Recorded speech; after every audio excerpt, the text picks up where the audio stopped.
This week I want to talk about how to bend hinges.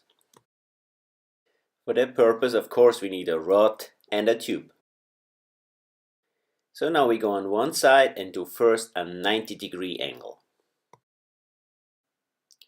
Next step, we do a 90-degree angle in the other direction.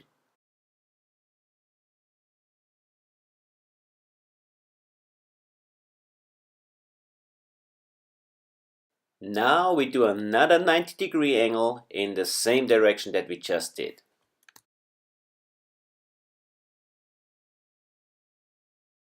And another 90-degree angle in this direction.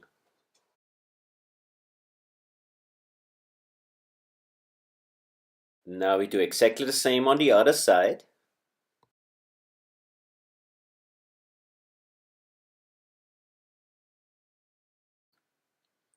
And there you have it. Now let's figure which band is good for which function. The first band is the depth, how deep the door will dip in. The second band is representative for how wide the door and the fender is apart. And the third one, of course, should be just even with the first band. But this was the tip of this week.